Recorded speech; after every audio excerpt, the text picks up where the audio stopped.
Hey guys, this is Juan Camilo, and today I'm going to talk real quick about the book I read, which was The Strange Case of Dr. Jekyll and Mr. Hyde. Anyway, I think I should start first with the introduction of the main character, which was Mr. Utterson. He was a lawyer, a very well distinguished and recognized lawyer in London. He was trustable among all the people who were uh, related to him in one way or another.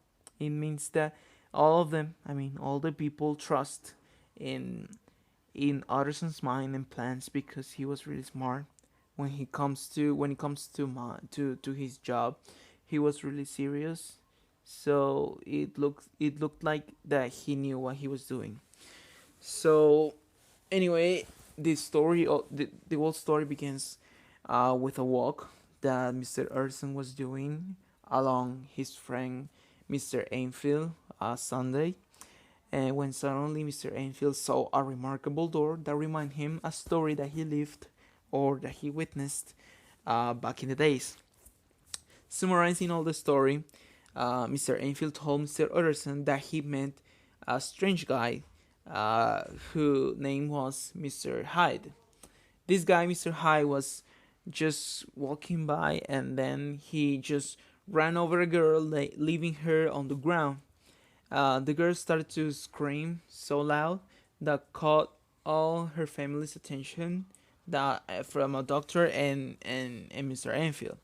All of them asked Mr. Hyde to pay for what he had done, and of course he he decided to do it. Of course, he just got into a building which had the remarkable door, and when he just returned, he got a check signed by someone called Jekyll, a check of a lot of money.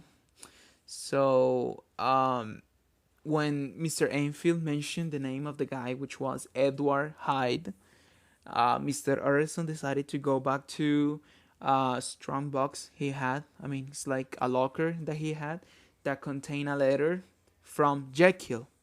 That letter result or end up to be a will. That will said that in case that uh, either Dr. Jekyll dies or disappears for a long period, for a long time, all the belongings or all the goods that were in Jekyll's house will go to Mr. Hyde. That thing, for sure, was like really weird to Mr. Utterson. He didn't understand at all why someone that he didn't know like was in Jekyll's will. So anyway, he just tried to chase to get this guy, Mr. Hyde. Mr. Utterson went to talk to Dr. Jekyll about that thing. But Mr. Jekyll, I mean Dr. Jekyll, didn't want to share anything, didn't want to talk about that with Mr. Urson. He just asked him to understand why he was doing that he needed to do it because he was paying for something that he had done in the past. So, and then Dr. Jekyll asked Mr. Utterson to promise him that in case that if Dr. Jekyll, I mean him dies or disappears, Mr. Urson will take care of Mr. Hyde, which the answer was yes, I will take care of him. Anyway, 1 year later, a woman called upon Mr. Utterson, explaining him that she witnessed a murder. It was that last night, the night before the day they were just talking. She saw through the window, saw some guys. They were just talking out in the street when suddenly she recognized that one of them was really small and was really ugly. So she realized out that it was Mr. Hyde. Then Mr. Hyde started to hit the other man, uh, just till death. When she mentioned that, they went and see who the guy was. Mr. Edison went there, and he noticed that was one of his clients. So he saw something really weird, and because he received that the name was Mr. Hyde, he went to Mr. Hyde's place. I mean, Mr. Hyde's house. When he got there, along an inspector, he found that the murder weapon, which was a stick, a walking stick, that turned out to be a gift that Mr. Urson gave to Dr. Jekyll. So he immediately went to see Dr. Jekyll. When he got there, Dr. Jekyll was waiting for him with a letter. That letter was coming from Mr. Hyde, explaining, like apologizing, but saying that he will disappear and he will never be seen again.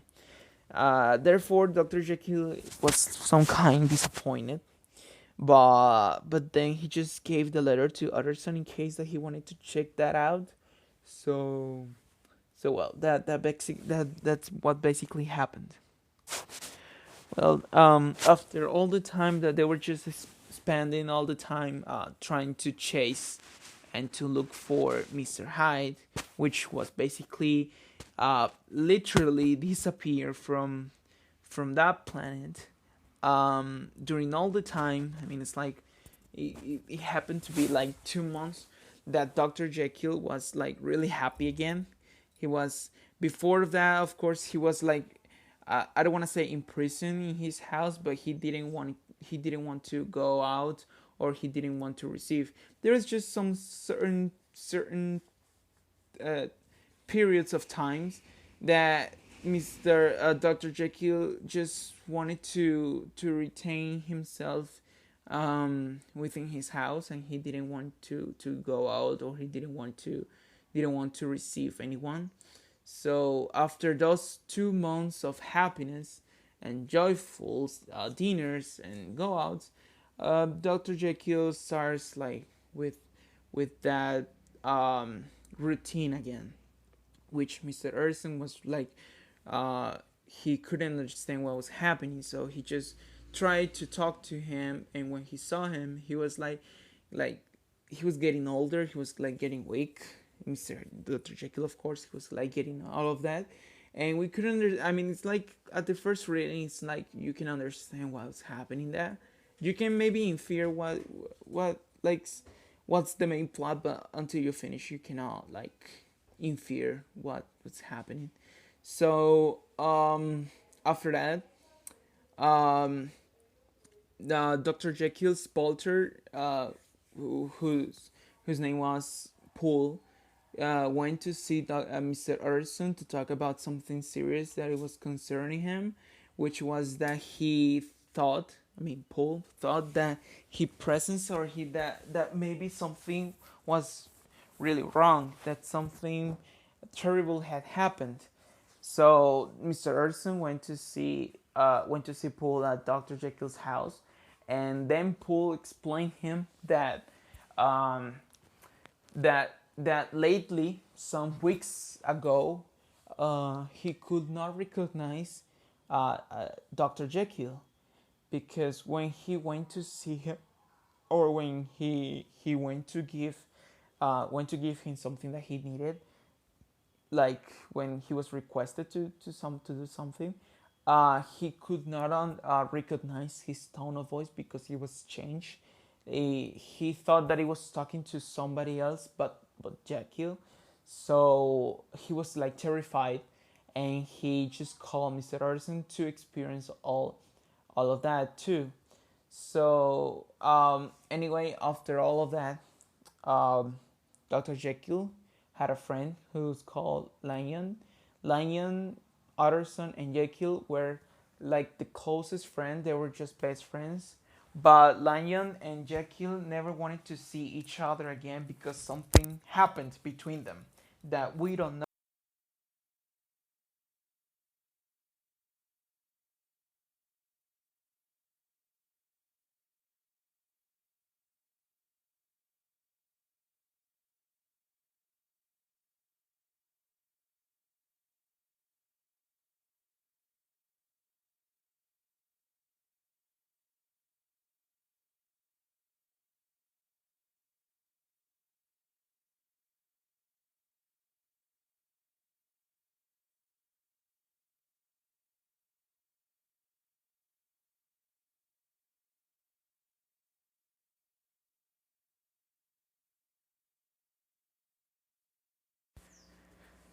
So at the time that he went to see Dr. Jekyll's condition, he already had at his power a letter from Lion before he dies, which information could not be revealed until Jekyll's uh, uh, death or or vanishing. So that Mr. Edison went to see Dr. Jekyll, and then Paul and Dr. Jekyll broke to into Jekyll's room and found out that there was someone laying on the ground. And they just realized that that it was Mr. Hyde. He was already dead. So Mr. Edison, after doing some looking for some information about Jekyll's body because it wasn't there. Jekyll's body.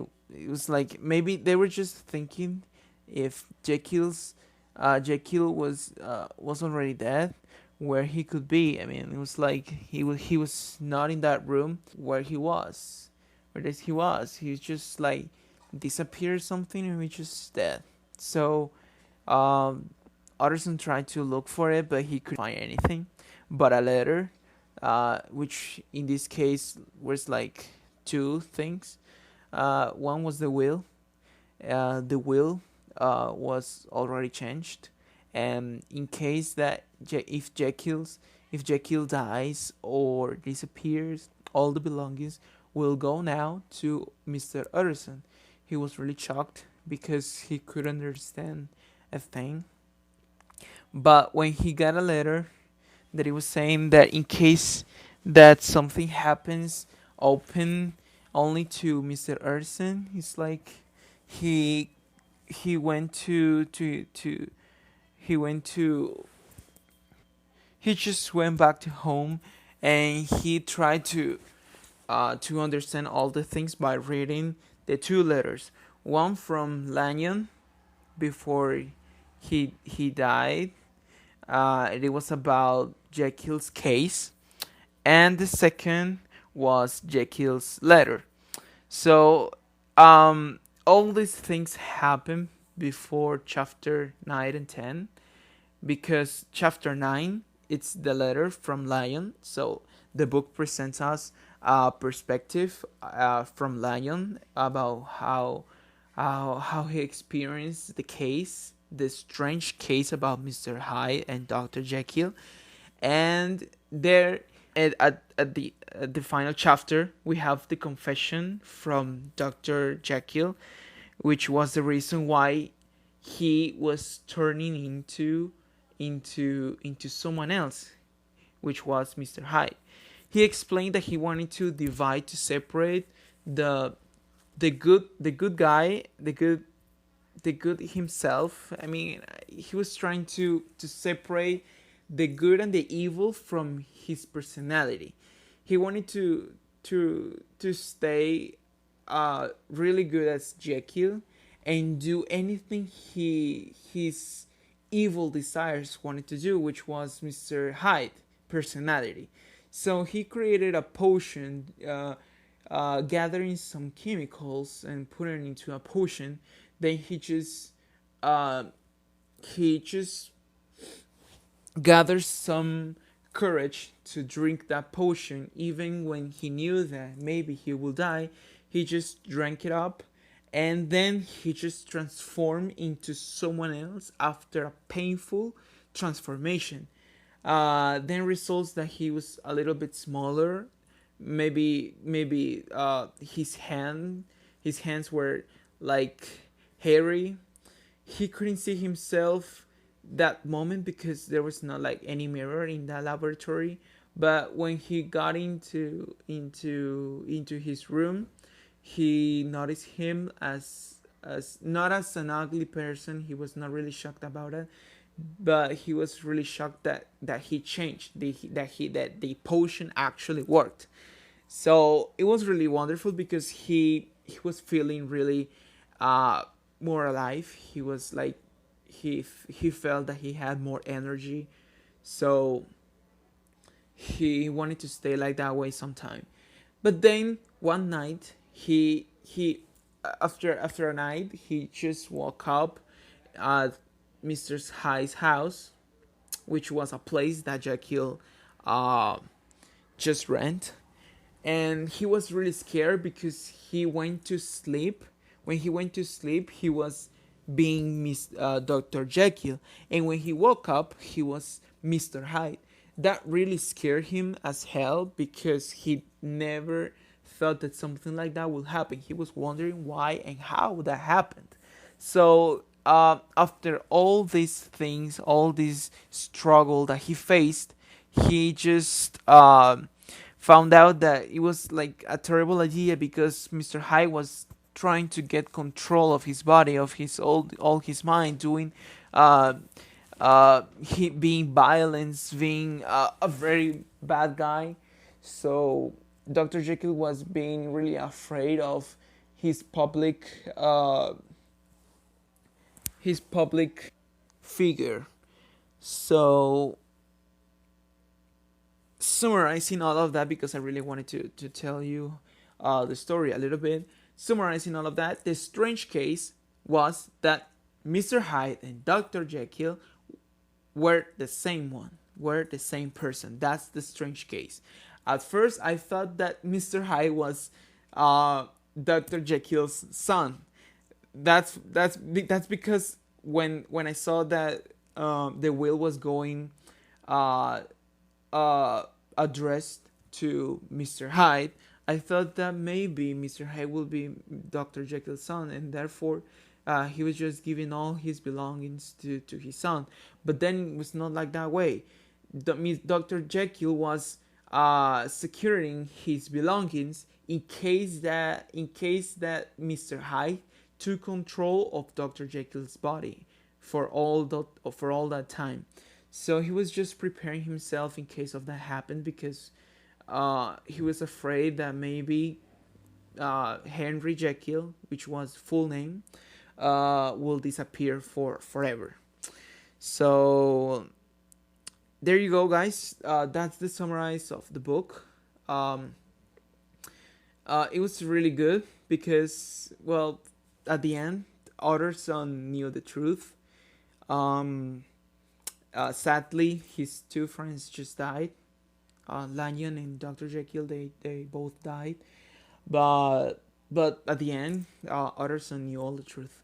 So thank you guys for listening. I know that it's really really long. It's like 20 minutes. I know, but it's because that's the best way I could summarize the whole story. So see you guys.